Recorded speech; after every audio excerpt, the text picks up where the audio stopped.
Hello, everyone. Welcome to our LionSide Chat. We will be getting started at 12:15.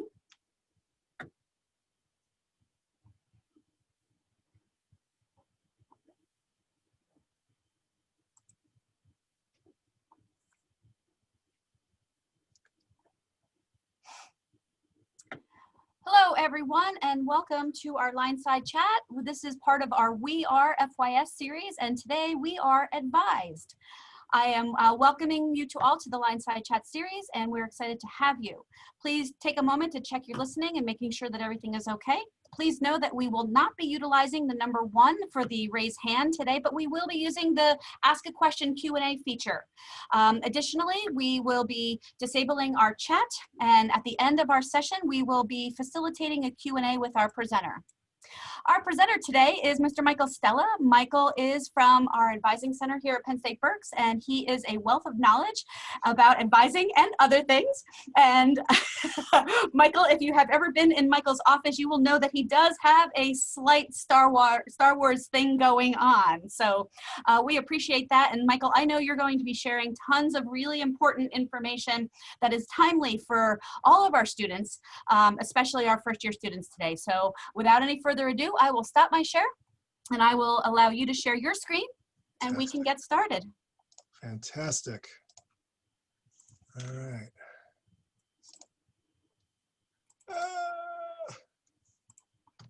There we go. Woo. There you go. Right. Awesome. You're all set. And I look forward to hearing what you have to say, and I'll be right here if you need anything. Thank you very much, Professor. All right. Well, welcome.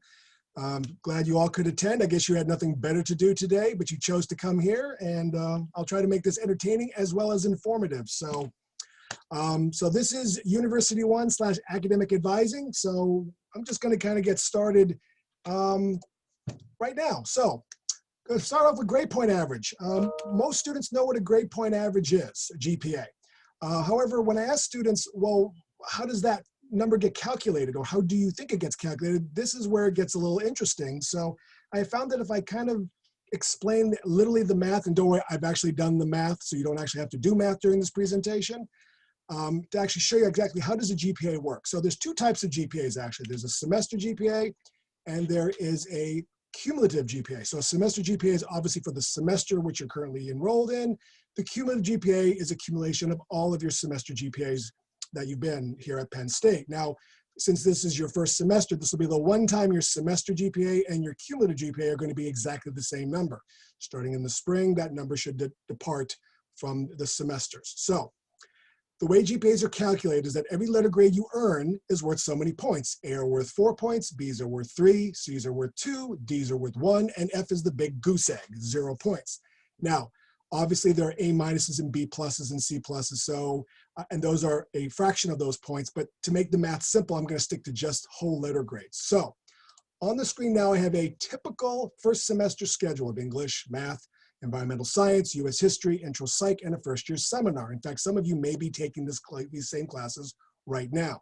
So, we've added up the credits, I put in some grades, I've already done the conversion to grade points and actual total grade points. So the way we calculate points is we take the number of credits, multiply by the letter grade, or in this case, the grade point value, get a total of points, add up all those points, and when we divide the points by the total number of credits you're taking, we should get a number between 0.0 and 4.0, hopefully closer to 4.0 and as far away as possible from 0.0. So in this example, I gave us some pretty good grades. So we have a total of 43 points.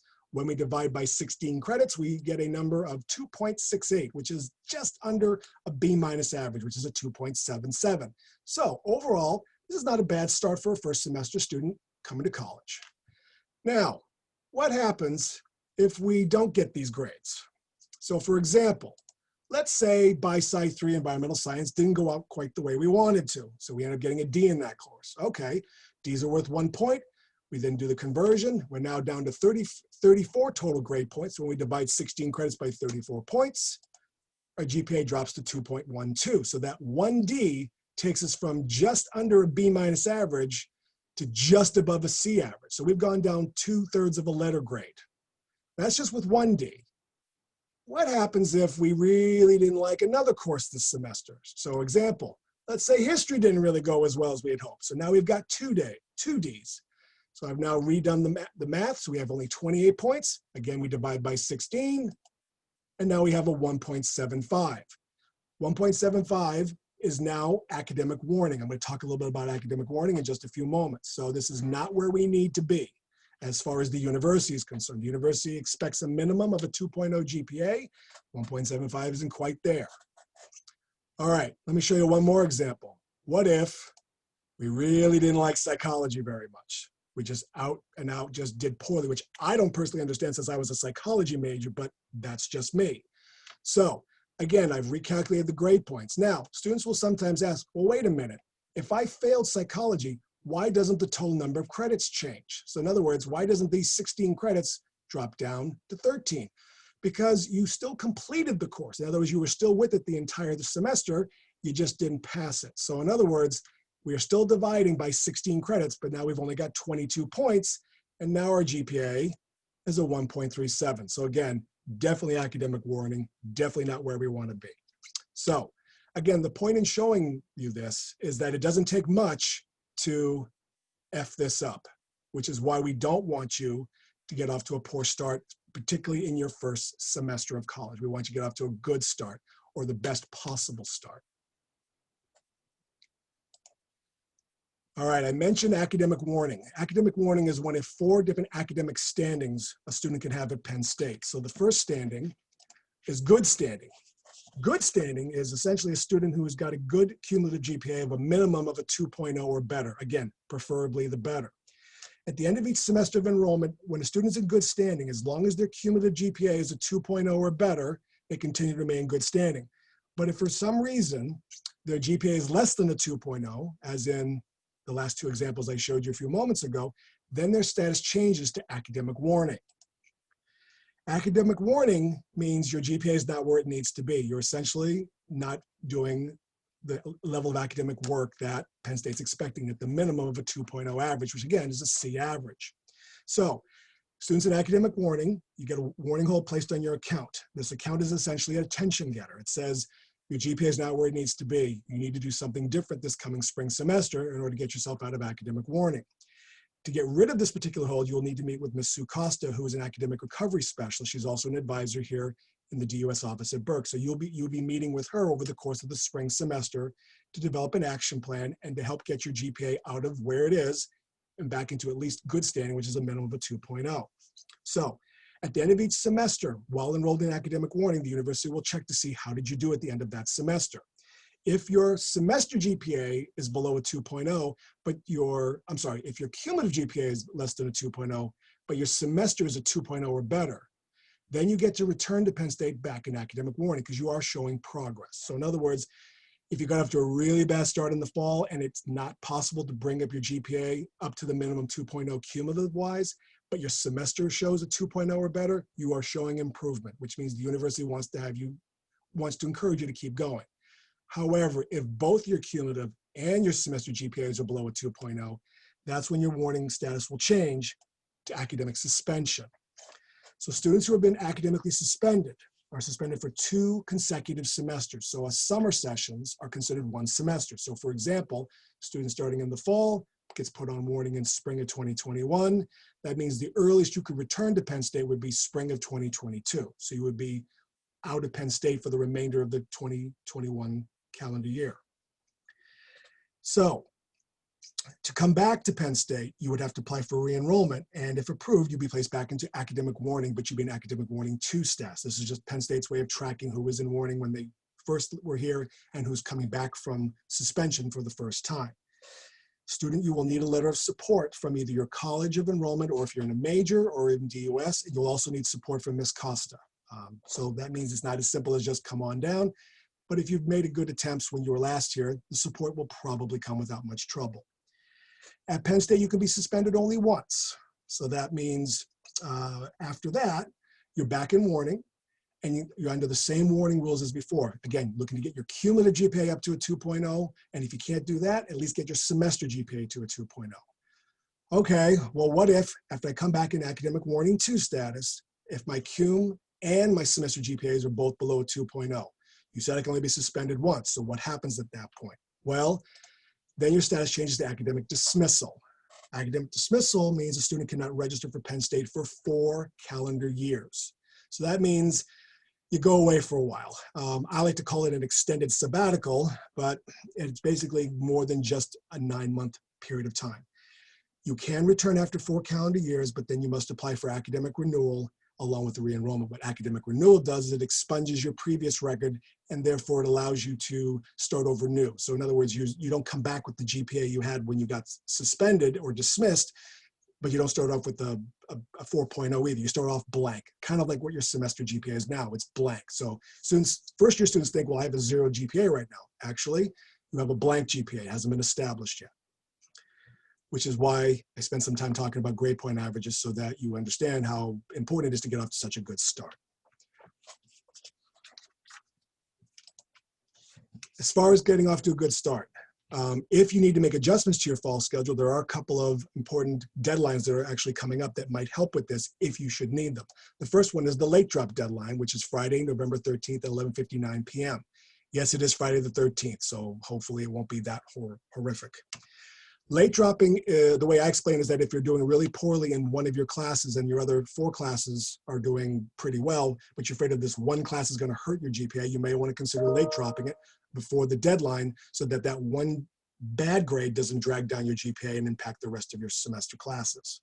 I like to look at late drop deadline as a last resort, not a first resort. So if you are struggling in any of your courses right now, if you got an early progress report not too long ago, now's the time to reach out to your instructor, to your advisor, to talk about strategies, things you can do differently this semester to try to turn that class around.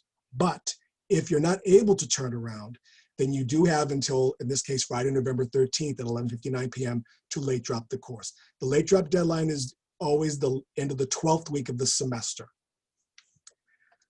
Now, if you are taking a lighter load, say a 12 to 13 credit load, late dropping a class could be a little bit more tricky for you, because if you were to drop a 3-credit class and you're at 12 credits, you go from 12 credits down to 9, which is now considered a part-time student. Full-time status at Penn State is a minimum of 12 credits or more. Most students typically take between 15 and 17 credits their first semester. So when you drop a 3-credit class and go from 15 to 12, well, you're still considered a full-time student. But if you're at 12 and again drop a 3-credit class, now you're considered 9 credits. Now you're considered part-time.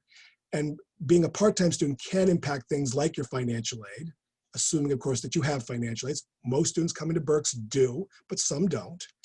If you happen to live on campus this semester, this could also impact your on-campus housing. And finally, going below full-time can affect academic progress. The university presumes that most students are taking between 15 and 17 credits a semester in order to make academic progress, i.e. graduate in 4 calendar years. The final deadline for this semester is the withdrawal deadline, which is also Friday, December 11th at 5 o'clock. So this is the last day of the semester, last day of classes, I should say.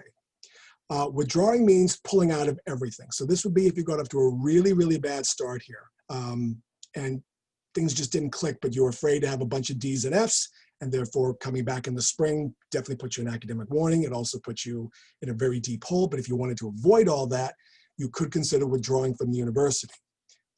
Again, this is something you definitely want to talk to your academic advisor about, because this is an all or nothing event where you pull out of all of your classes, not just some of the classes you may be doing well in. Again, all or nothing. So a very serious consideration, definitely something you want to talk to your advisor about. Speaking of scheduling, as you are probably aware, spring scheduling is coming up. As far as registration is concerned, those dates will be coming out fairly soon, if I'm not mistaken. So with assistance with your spring schedule, some things that you may be considering. For example, well, how do I find out who my academic advisor is? So not only can I talk to that individual about scheduling, but if I am having trouble in one of my courses this semester, how do I find out who this person is? If you go into your LionPath student homepage and click on the My Advisors tab, which I believe is located in the upper right corner, you click on that tab, there should be a name and address there, or at least a name. Now, if for some reason there is no name, you can actually blame me. One of my jobs here at the university is also to assign all Berks students to an assigned advisor. So if for some reason you are advisorless, first of all, mea culpa. Second, please contact me directly and I'll be more than happy to assign you to an appropriate advisor. How often should you see your academic advisor? At the very least, you should see your advisor at least once a semester. Now, my attitude is come early, come often. So if you have questions, if you have concerns, you don't have to wait till, advising season to come talk to me about not only your upcoming schedule, but that you've been struggling in the class since, say, week 2 or week 3. Because if I see you in week 8 and you tell me this, I'm going to ask you, where have you been for the last 6 weeks? If you knew you were struggling in week 2 and it's now week 8, why are we having this conversation now? Come early, again, come often, let us know. We're here to assist you and refer you to offices and other resources should you need them. What if I can't get in contact with my advisor and I'm really desperate for an answer to a question? Well, the Academic Advising Center, the DOS advisors and myself, we are available. And the best way to reach us is bkadvisingcenter@psu.edu. That's our listserv. Changing gears a little bit, faculty expectations. Faculty are not the same thing as high school teachers. They'll be the first ones to tell you that. So they certainly have expectations, and perhaps some of your faculty have already outlined some of these. However, I thought I'd take a few moments and go over generic expectations that I believe all faculty can agree with. First and foremost, faculty expect you to attend class on time.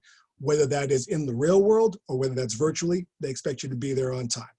It's common courtesy. Faculty also expect you to complete all your reading assignments before class. This is especially important if you're having, I don't know, a discussion in one of these classes about the reading. So if you haven't read the assignments, it's kind of hard to participate. And especially if this class has participation points, you're now leaving those points off to the side because you're not able to contribute to the conversation. Faculty expect you to respect them as well as other students in the class. College is an opportunity to learn and be exposed to a lot of different ideas and ways of doing and thinking. And it may challenge the ways you do things or the way you think about things. Just because it's different doesn't mean it's wrong. So again, you don't have to necessarily agree with the position, but you do have to respect the individual who is saying it and expressing their opinion, and at least be willing to at least hear it out. Faculty also expect you to engage them as well as the course material. This material, even if it's familiar to you from high school, is going to go into a little bit more depth than maybe what you went through in high school. So it may be more challenging. So they do expect you to engage it, and certainly ask questions when you don't understand. Faculty expect you to perform at a higher level than what you did in high school. So again, this is college, as I like to think. This is not 13th grade. Please don't think of it that way. This is college. It's not high school. So again, the expectations are higher, but if we didn't think you could handle it, you probably wouldn't be here. So if you've been accepted here, that means you can probably do the work. You just have to maybe turn it up a little bit. Again, faculty expect you to ask questions when you don't understand. Again, this is challenging stuff. Even if it's stuff that you may have had in high school, the depth is going to go a lot deeper, so you may be a little harder to struggle with at first. That's not a problem. Again, just ask questions when you don't understand, either during class, during office hours, one-on-one through email, etc. Faculty expect you to complete all the assignments by the due date. Can't stress that enough, by the due date. Yes, things happen, emergencies, and I like to think most of the faculty here at Berks are pretty flexible when emergencies come up, and that's okay. Keep them in the loop, and maybe you can extend a deadline just for you to get that assignment in. But otherwise, please plan on having your assignments turned in by the due date. And finally, faculty do expect you to be challenged and to learn. Again, if you knew all this information, you probably wouldn't be here in college. All right, engaging the system. Penn State is a rather large, complicated, convoluted, confusing system. However, there's a few things you can do to try to help with that so it's not as overwhelming. First and foremost, when you have questions, please ask someone who works here. Let me stress that one more time. Somebody who works here, as in collects a paycheck, albeit a small one, from the university. So that could be the faculty member teaching the course. That could be your assigned advisor. That could be, I don't know, groundskeeper Willie, lunch lady Doris. I don't really care. Somebody who's employed here. And the reason why I stress that is because when you engage somebody who works here, even if it's the wrong person, because that person works here, there's a really good chance they can then refer you to the individual that does know the answer. So for example, as an advisor, I get a lot of questions regarding financial aid. And well, if I late drop this class, or if I take this many credits, how does this impact my financial aid? I'm going to tell you right now, I don't have the first damn clue how that works because I've seen the financial aid job. It scares the poop out of me. But I know the financial aid goddesses over in our financial aid office will be more than happy to pull up your information and tell you exactly, if you were to do whatever it is you want to do to your schedule, how it's going to impact your financial aid, if it's going to do it at all. So again, you're engaging the system, you're engaging the people who work here. When you communicate with people who work here, please be honest when faculty and staff members ask you how you're doing this semester. We're not doing it to get you in trouble. We're doing it because we really want to know how you're doing. So, story time. I had a student many years ago who was in academic warning status. We didn't call it that. We called it non-degree conditional. So it was a fancy way of saying it. This student met with me on a weekly basis because they had done so poorly and their parents were going to pull them out of this schedule for the spring. And I met with the student, I met with the parents in my office. There was lots of crying. So I said, okay, I'll tell you what, I'll meet with this student on a regular basis. And this student, I have to say, did show up. He came regularly. We talked about how he was doing. At the end of the semester, I asked him before finals, okay, what kind of grades are you expecting after your finals? And he said, I'm expecting the following grades: a B minus, a B, B plus or A minus, or an A minus. I said, that sounds great. Good luck on your finals. Have a great summer. I'll see you in the fall. So after finals were over, about a week or two later, I went and looked up his grades. You know what they were? F, C, A minus, and a D. So I was like, okay, that's not quite the grades we had discussed, earlier, in the month. So I actually emailed all of his instructors and explained who I was and what I was doing. I heard back from 2 of the instructors. 2 of them said, oh yeah, that student, he stopped showing up to class after spring break. So what that means is this student met with me for the entire semester, and for at least half the semester in 2 of his classes, he was lying to me about how he was doing. As you can probably imagine, I was not particularly happy about that. So what happened to this student? Well, he obviously didn't do very well. He ended up with a 1.42 GPA, and he ended up coming for another year because at Penn State you could have done that. He ended up leaving the university with a 1.19. Funny side note, that fall semester, after I met with him weekly, I did see him in the hallway and he and I locked eyes for a moment. He did an about face and I think he ran the other way, which was probably a smart thing to do because if I had caught him, I don't know what would have happened. Probably nothing horrible, but he would have had a severe tongue lashing at the very least. When communicating with faculty and staff members for the very first time, I recommend you do so in a formal and respectful way. So what that means is for faculty, that could be doctor, if they have a doctorate. If they don't have a doctorate, or if you're not sure, professor always works. For staff like myself, Mr. and Miss usually works. I did have a student one time introduce himself and said to me, yo dude. Yo dude, really? Okay, so we had a nice little conversation about that, which is part of the reason why I came up with this. So what you'll find here is that amongst the staff, we tend to be a little bit more liberal when it comes to names. So typically I tell my advisees, for example, you can call me Mr. Stella, you can call me Michael, whatever works for you. Faculty tend to be a little bit more formal, so especially in the classroom. So you're going to probably want to default to professor or doctor, again, if they have a doctorate. But again, you're giving the individual the opportunity to let you know how they prefer you call them. And finally, resist the temptation to try and beat this system. Okay, story time. A few years ago, I had a student in the Aspiring Scholars program who created a group on Facebook about skipping classes and invited other students in the program to join, as well as the coordinator of the Aspiring Scholars program. So as you can imagine, the coordinator said, well, I don't think this is a good idea. So the coordinator was essentially tell the rest of the students in the group, please don't skip classes. This is not a good idea. Well, the coordinator got kicked out of that Facebook group by the student. And at the end of that semester, the student apparently listened to their own advice and ended up with a 1.75 for their first semester of college. They ended up canceling their classes the following semester and essentially dropped out. I had another student who attempted to take Math 21, which is College Algebra 1, prior to completing Math 4, which is the review course. So this student had taken Math 4 twice and said, you know what, I'm just going to jump to Math 21 in the summer because I don't need to do math review. Well, turns out the student needed to do math review. The student ended up with a 1.36, and again, they ended up canceling their fall semester schedule and did not return. I had a student sent sent to herself a fake false semester grades from her first semester to show her parents had done well. So she kind of somehow, through the magic of computers, developed a grade point system that made her look really, really good. So she told her parents, and again had proof, that she had a 3.0 GPA.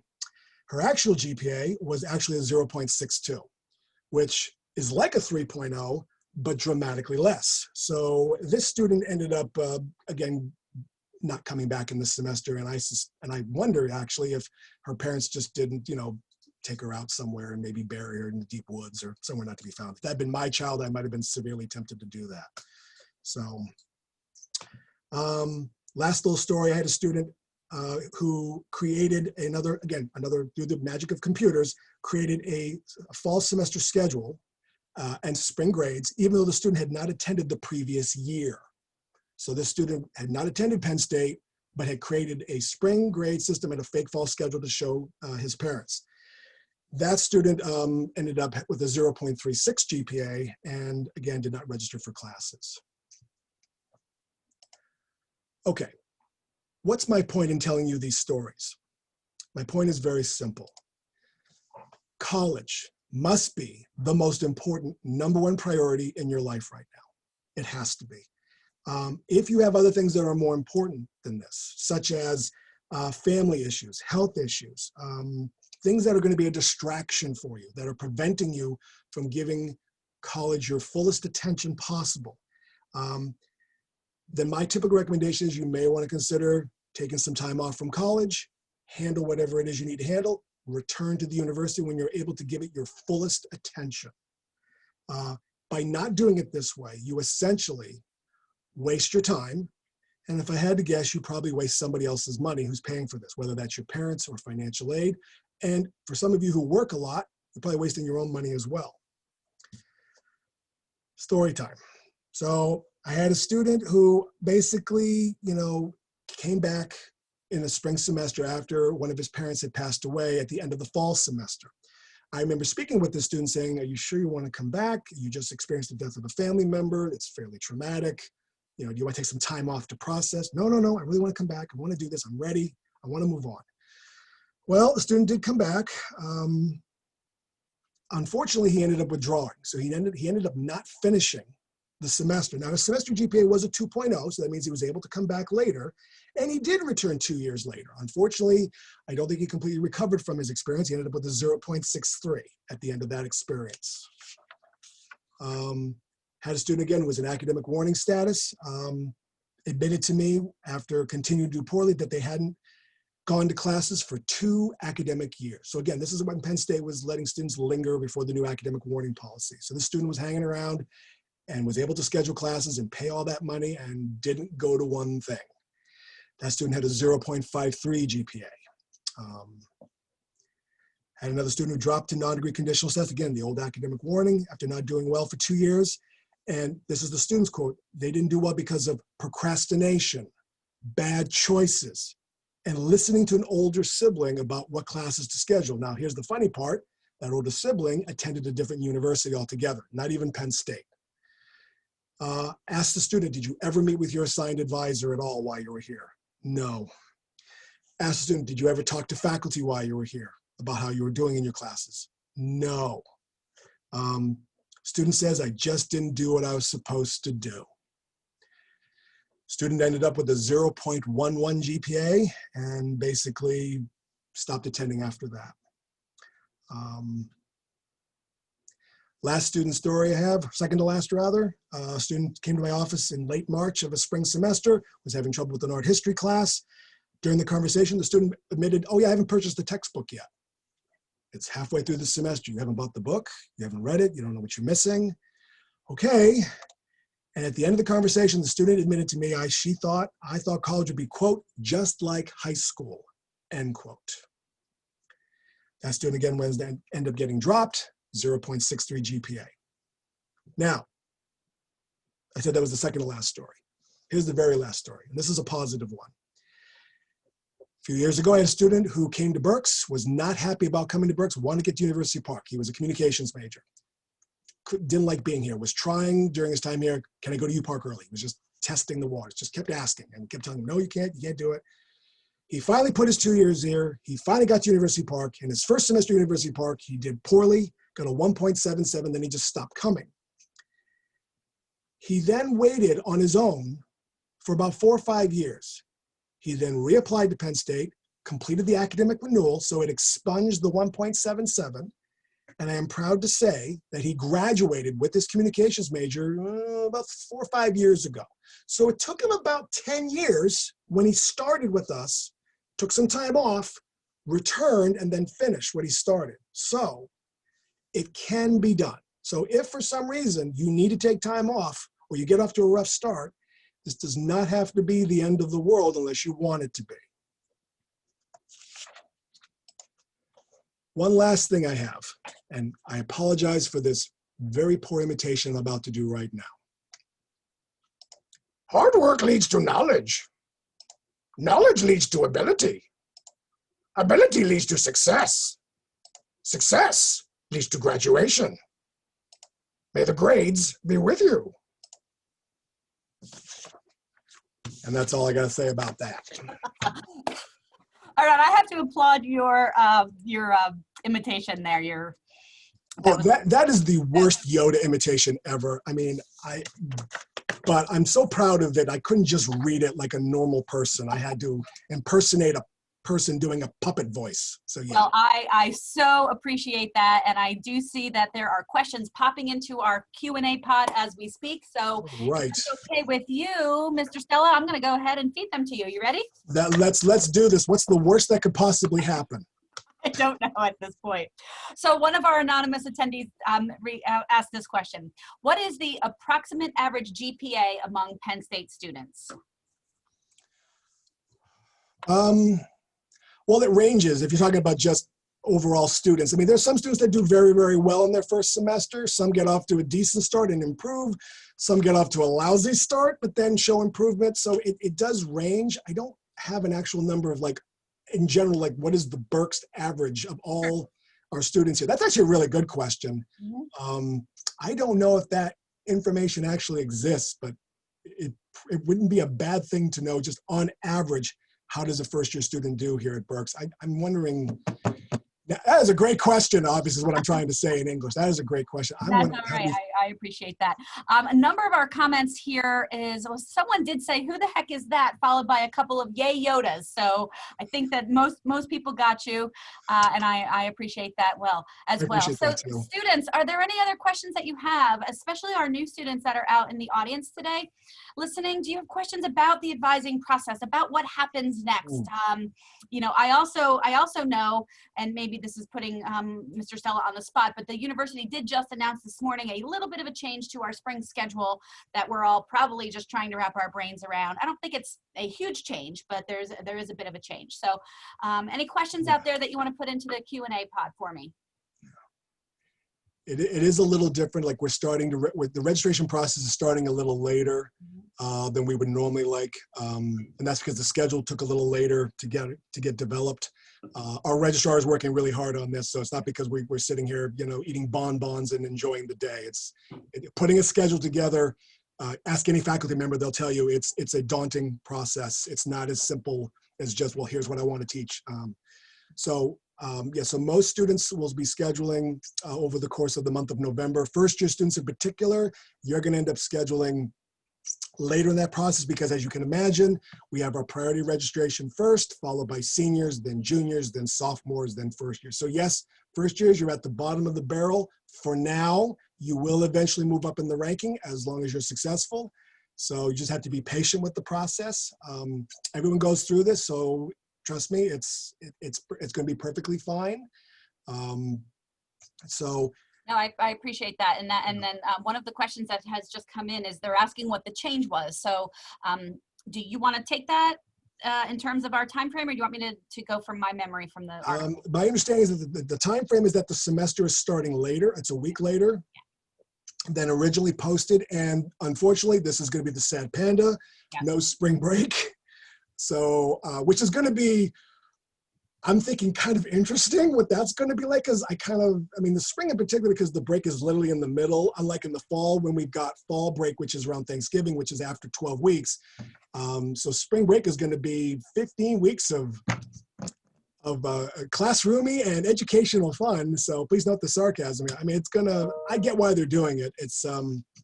But look at it this way, at least you just kind of get through and then you get to your summer. Or in this way, you get your winter break a little longer. That's my understanding of how it's working. Yes, and a Penn State News Story today had all of the particulars of that. That's and I right. suspect that our university and Berks campus will be providing a lot more information about that in the coming days.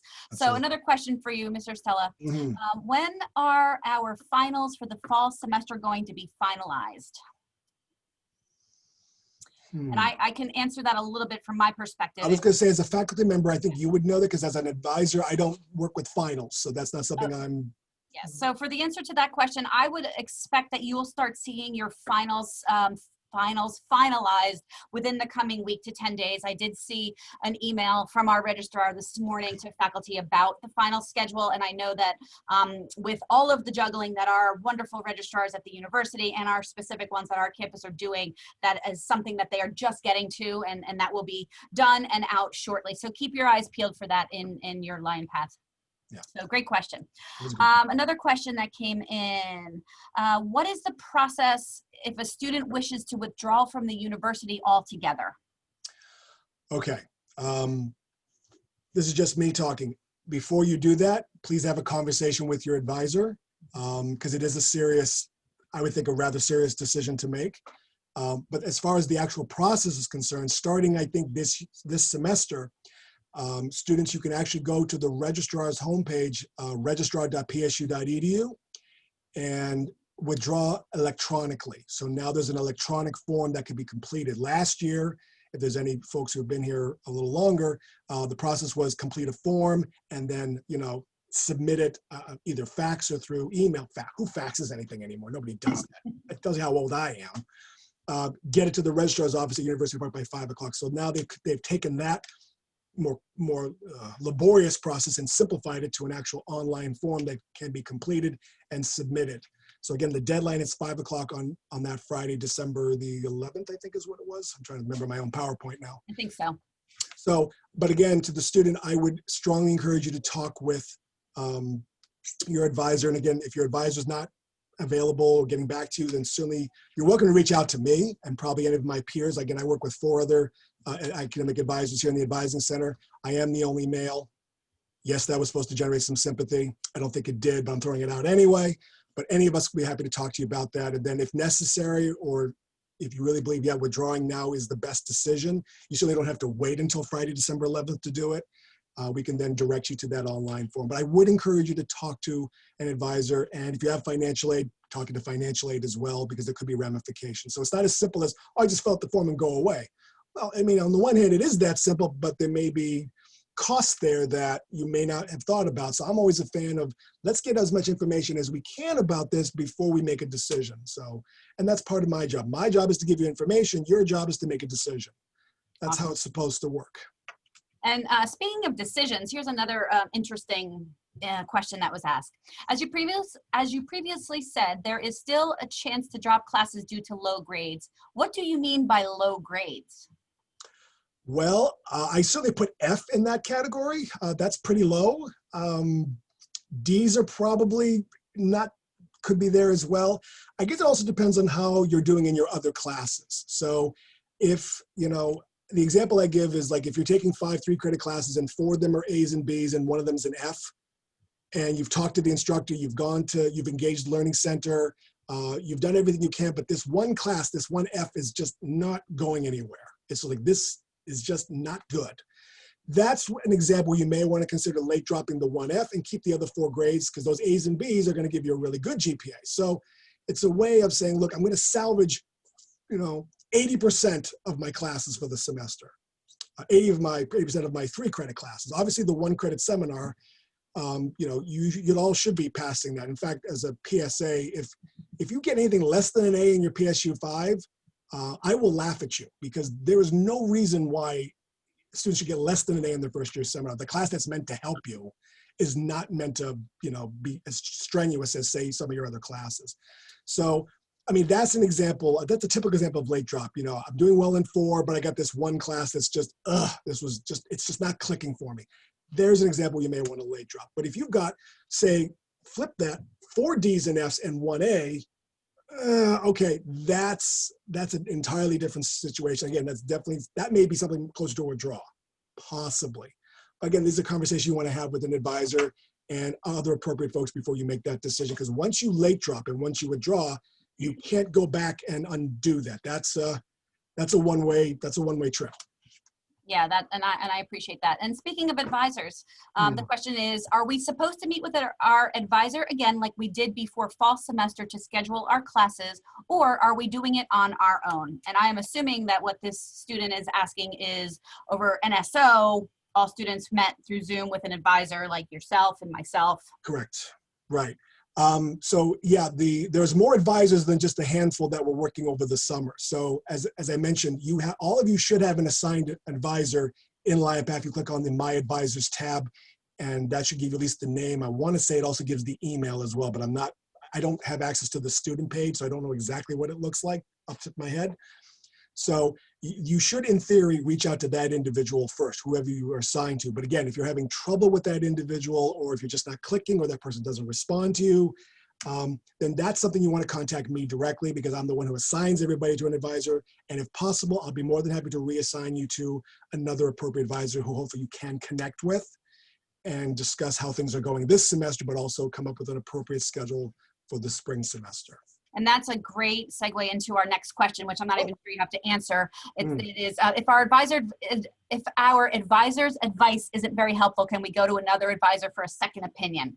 Absolutely. If you happen to know there's another advisor, let's say you're an engineering student, your goal is engineering. If you don't want to talk to your assigned engineering advisor, you want another opinion, you can either go to another engineering advisor if you know one, or again, you can reach out to one of us 5 academic advisors in the advising center, and we'll be happy to give you a second opinion or third opinion if that's where you are. There's nothing wrong with getting more information so you can make a more informed decision. Yep, that's fantastic. It's a great question. I know. Excellent questions here, everyone. Keep them coming. Next, are there any methods you would recommend to promote more college-effective study habits? And if you want to pass this one back to me, I can.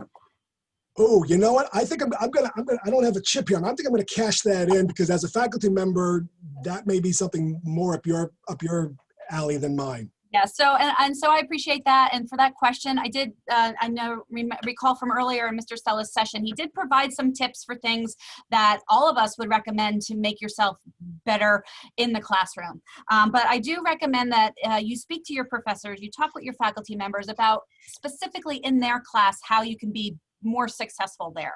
We also have our Learning Center on campus, and the staff in the Learning Center provide lots and lots of different information about how you can become a better studier. They will meet with you one-on-one. They will give you some tips. They will help you look at time management and other schedules.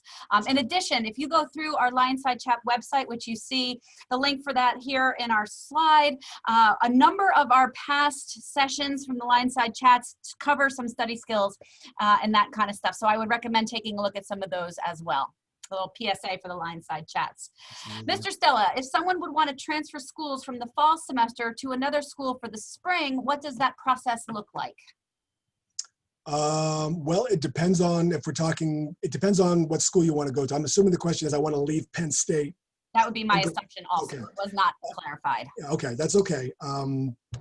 So if you're looking to transfer outside of Penn State to another college or university, the simplest thing I tell students is, since I work for Penn State, I don't know what, insert name of university college here is, I don't know what their rules are, or what their expectations are, or what their processes are. So the best thing to do would be to contact that school. I had to guess their admissions office. Now, when you do that, you may want to just let them know that you're coming not only as a high school graduate, but you'll have a semester of college, and that may change the way they have you apply their institutions. Because I know at Penn State, we distinguish between a first-year enrollment and what we call a transfer, an advanced standing student. So believe it or not, the guidelines to get in as a first-year student are different than the guidelines to get in as a transfer student. So I usually tell students, just self-identify that you have college credits coming, because then the new school would also want to evaluate those credits to see, okay, you took these classes at Penn State, let's see what they're going to be worth at, again, certain name of university or college here. And that might, it just helps facilitate that part of the process. But if you're serious about, not returning to the university, first of all, we're sorry to lose you. But I'll be the first one to say, if you have another school that you're going to feel comfortable and be successful, I'm all for that. I'm an educator, so I want students to get the education. Don't get me wrong, I prefer you to get it at Penn State, but there are, 3,000 other colleges in the University of the United States alone. So there's a lot of choices. And there's a reason why they're all there, is because we all don't want the one thing, in this case, the one Penn State thing. And that's okay. It's really okay to change your mind. Just do so, consciously and purposefully, rather than just saying, well, this school looks good. Let me just kind of wander over there and see what happens. That's not the way I would recommend, picking a new college or a new university if you're not feeling it here. I think that's great. So here's a question. If I have a B grade and I'm not unsure that this class is designated for me, can I drop it? Well, if you have a B grade, that's a pretty good grade. I don't know if you want to give up that B, but if you're asking is the course required for your major, I guess it's a little hard for me to answer without knowing a little more specifics. Because I would need to know what is your major and what the class is. Right. And that might be a better way of saying, okay, if you just want to I got a good grade, but this class is a lot of work, or it's taking away from my other classes, and it's becoming more, even though I'm doing good in it, it's becoming more of a distraction. Do I really need to take this course? I would need more information. So to that student, I would say if you want to reach out to me, then I can certainly, because I would need to know what's your major and what the class is, then I can give you a better answer if that course is like, oh no, you definitely need this later on because it's required for your major, or it's a prerequisite for a class you're going to take, versus, well, this class is useful, but it could be replaced with something else. Again, if you're getting a B in the class, that's a pretty good grade. I don't usually have students drop Bs, although once in a while I get a student because they have a really high GPA. I've had them late drop a B class. I'm like, you're going to late drop a B. So that's just weird to me because I was a B student. So to me, the thought of dropping a B is like, why would I do that? This is kind of on par for me. So, I get that. No. But when you have straight A's, a B is, that does some damage. So this was a student that had gotten A's, A minuses. So that B was like an F for them. So they ended up dropping it, which is like, again, super weird, but I get it. In that situation, I understood. So yeah, to that student, feel free to reach out to me with that information, and I can give you a better answer. That's perfect. And I'm going to actually pop your email in the chat. If you just remind me of that really quickly. mcs121@psu.edu. That's perfect. All right, I got that. Next question is, does Penn State allow for graduating early, and can we start planning that now? Allows for graduating early? As far as I know, the answer is yes. Whether you can do that depends on how well you plan. That's definitely going to take some careful planning because most majors, assume that it's going to take you 4 years or 8 semesters to graduate. But students that are super ambitious, i.e. taking more than the typical 15 to 17 credit load during the fall and spring, taking summer classes, there is a way to graduate early. Again, most students don't usually do this. But if it's possible with careful planning, yeah, the university won't stop you from doing it. As long as you are meeting the graduation requirements for that particular major, there's no reason why you couldn't possibly get done in less than 4-year time. Unless your major is a 5-year program, like say architecture. That is a 5-year program. So that might be a little harder to pull off, but I suppose it's technically possible to get that done in less than 5 years. All right, great, thank you.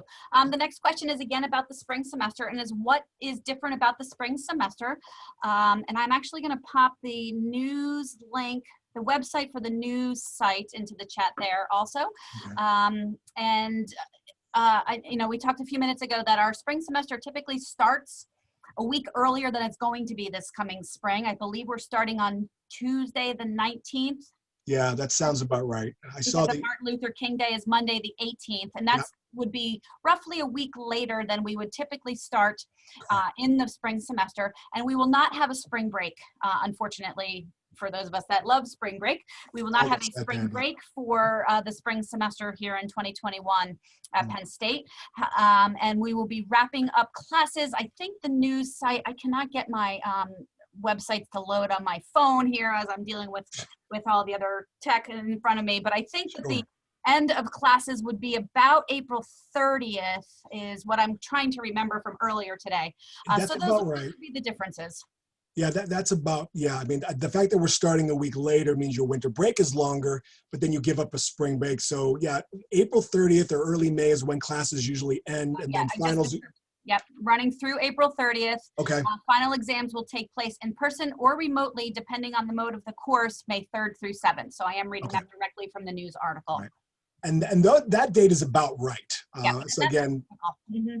so what you're losing, students, is you're losing a break in the middle of the semester, which is spring break. So, but Right. you get a longer winter break. So you are getting your break. You're just going to get it before the actual spring semester starts. Right. And that information is available on the news.psu.edu, and I put that in the chat. I welcome to everybody that's still with us to ask one or two more questions, and otherwise we will call it quits here today. Anybody have anything else that they would like to offer?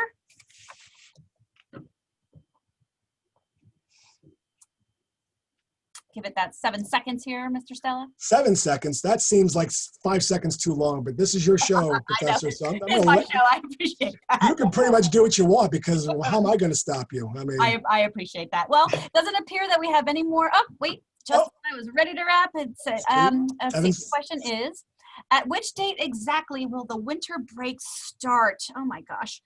I am going to see, Michael, do you have that in your head? Ah, I found it.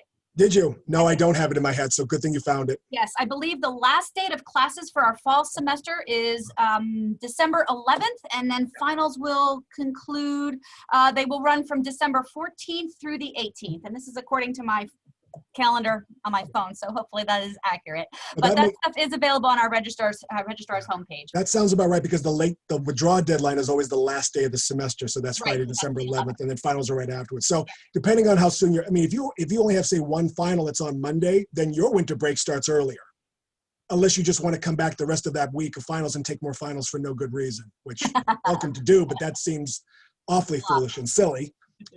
Well, and our final comment here, every time I look at that, there is a comment that's thanking you for your the levity in your presentations, Michael, so congratulations to you. Thank you very much. The next question is same options available for the spring as fall when it comes to getting classes at different campuses? As far as I know, yes. I just don't know exactly what's going to be offered, because again, the spring schedule's not out yet. Right. So, but my understanding is that the process is going to be the same, where you may have access to take classes remotely that are offered at other non-Berks campuses. But what they are, how often, how many, that's going to be determined once the spring schedule comes out. So, and I would imagine that the university will put out a detailed FAQs page or have some access to FAQs, frequently asked questions, about registration shortly. I can't imagine that we wouldn't have that, but if you are not sure, please reach out to Mr. Stella or any of our other wonderful advising staff and your own personal advisor. So with that, I would like to thank you all for joining us for our LionSide Chat today. We are advised, and I thank you to Mr. Stella for joining us and presenting with his Yoda voice and all of his other fun that he puts. One of the comments that I wrote down that really resonated for me was come early and come often. And I think that that's a really good message to have, especially for our new students with advisors. We are in advising season and we're just getting into that space. I believe our advising meetings are this Wednesday during Common Hour also. Yes, they are. I should have plugged that. Thank you for plugging it. Yep, it's a really great opportunity for you to connect with the faculty and the program chairs in your major, and as well as other students. And I really encourage everybody to attend those. So thank you, Mr. Stella, for presenting today, and a special thank you to all of you for joining us for our LionSide Chat today. As you click out of our webinar, you'll have access to a survey, and we appreciate you taking 2 to 3 minutes to fill that in. Let us know what you thought, and if you have any suggestions for future chats. And you are always encouraged to reach out via email and check our website. We do record almost all of our chats and put them in our archives page, so there's always something that you can uncover through digging through our archives. Our next chat is scheduled for October 14th at 12:15, part of the FYS We Are series, and we are somebody on that day.